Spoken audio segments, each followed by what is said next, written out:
नमस्कार, मैं श्यामगिरी। आप देख रहे हैं टीवी टीएफडी न्यूज 24। टीवी टीएफडी न्यूज 24 में आप सभी दर्शकों का स्वागत है।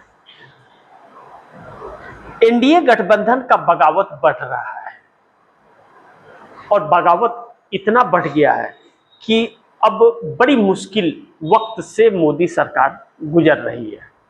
चंद्रबाबू नायडू साथ छोड़ने को तैयार मोदी का, और इस बात से पीएमओ में घबराहट बढ़ गई है, क्योंकि अमित शाह के साथ बैठक में बात गड़बड़ा गई, टकराव दोनों में हो गया। कहते हैं कि रस्सी जल गई लेकिन ऐंठन नहीं गया। इस वक्त मोदी सरकार का यही हाल है। मोदी और शाह की रस्सी जल चुकी है, ऐंठन थोड़ी बाकी है, और बची खुची कसर लग रहा है कि नीतीश नायडू ही इनकी उतार देंगे, दूसरों को जरूरत नहीं पड़ेगा। लेकिन यह चीजें अलग हैं। एनडीए गठबंधन में जो बगावत बढ़ रहा है उसके कई सारे कारण हैं, जरा इसे समझने की जरूरत होगी। ऐसे तो बहुत कहा जाता है कि चंद्रबाबू नायडू समर्थन वापस ले लेंगे, नीतीश समर्थन वापस ले लेंगे, एक्शन में हैं, 85 एमएलए, 12 सांसद है, 18 सांसद चंद्रबाबू नायडू के पास है। लेकिन कारण भी तो कुछ होंगे।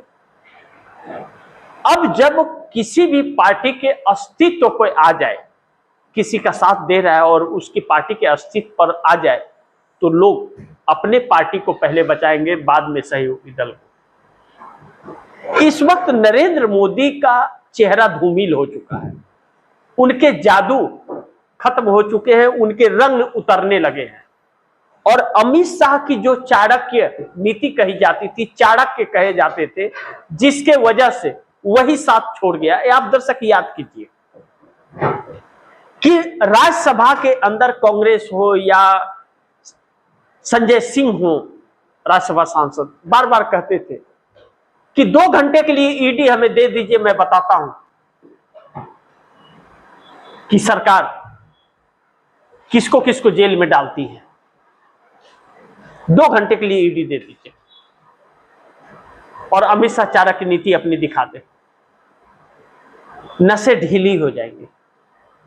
अब वही ईडी अगर सरकार की सुनने से मना करते, वही पुलिस सरकार का सुनना बंद करते, वही ब्यूरोक्रेसी इंफॉर्मेशन को पास करने लगे लीडर ऑफ अपोजिशन को, यानी कि सरकार से कंट्रोल फिर उस शख्स का खत्म हो चुका है। यानी कि मोदी और शाह का जो कंट्रोल और ताकत था, ब्यूरोक्रेसी, वही हाथ से बाहर निकल गया। इनके गलत कार्यों में इनका साथ देने से साफ इनकार कर रहा है। ऐसे में चंद्रबाबू नायडू अमित शाह के चेहरे को बदलना चाहते हैं कि गृह मंत्री के पद से उन्हें इस्तीफा देना पड़ेगा, और मोदी इस्तीफे से बच रहे हैं। राहुल गांधी की मांग अमित शाह के इस्तीफे की है, जवाबदेही की है, और टकराव चल रहा है कि अमित शाह जवाबदेही नहीं ले रहे और मोदी लोगों को अभी भी गुमराह करने की कोशिश कर रहे हैं, और उनके एक एक बयान गठबंधन और सहयोगी दलों के लिए घातक होता जा रहा है। चंद्रबाबू नायडू के बेटे इसी चक्कर में फंस गए और उनके इस्तीफे आंध्र प्रदेश में जेएनजी मांग रहा है, और चंद्रबाबू नायडू का वोट बैंक खसक रहा है। ऐसे में चंद्रबाबू नायडू अब मोदी के साथ नहीं रहेंगे, साथ छोड़ेंगे 100% तकरीबन, मानिए तो यह तय होता हुआ नजर आ रहा है। ऐसे में अगर चंद्रबाबू नायडू साथ छोड़ने को तैयार हैं मोदी का, तो पीएमओ में तो हड़कंप और घबराहट मचना लाजमी था।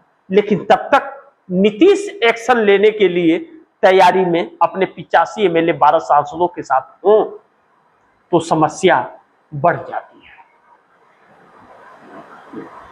यह चीज मोदी के लिए घातक हो गया, क्योंकि यही 2 सहयोगी थे। लेकिन इनका तोड़ निकालने की जो कोशिश की जा रही थी, वह कोशिश भी नाकामयाब हो गई है, जो डीएमके और शरद पवार से पूरा करने की कोशिश की जा रही थी। लेकिन राहुल गांधी ने सबको होश में ला दिया है, चाहे एनडीए गठबंधन के सहयोगी दल हो, चाहे इंडिया गठबंधन के लोग हों, और चाहे भारतीय जनता पार्टी के लोग हों। हर किसी के होश ठिकाने ला दिया है। यह दिखा दिया है कि झूठ का स्थान नहीं मिलेगा, और जो जनता के बीच नहीं होगा और जो जनता के लिए नहीं करेगा, उसको जनता सत्ता में रहने नहीं देगी। अब जैसे लगता है राहुल गांधी सरकार बनाने के लिए नहीं, वह देश के लिए जीने लगे हैं। इसीलिए लोग उन्हें अब जननायक के रूप में जानने लगे हैं, जो मोदी सरकार के लिए बहुत बड़ा संकट पैदा कर रहा है। लगातार राहुल गांधी की लोकप्रियता बढ़ रही है और मोदी की घट रही है, जिसको लेकर के चिंतित है एनडीए गठबंधन। छोटे छोटे दलों को फर्क नहीं पड़ता, कभी भी किधर भी लुढ़क जाए, उन्हें मोदी के साथ रहने में फायदा है। लूट खसोट रहे, अपना खा पी रहे, चल रहा है, पार्टी चल रही है, पार्टी का नाम हो रहा है, पैसे हैं। और जिस दिन सत्ता से गए उस दिन उनका होश ठिकाने आ जाएगा। तो वह साफ है किसी और के साथ नहीं जा सकते। ऐसे में बड़ा मगरमच्छ नीतीश और नायडू, और वह अगर एक्शन में और साथ छोड़ने की तैयारी में है, तो फिर मोदी सरकार के 240 सांसद भी तो इनके साथ नहीं है भाजपा के।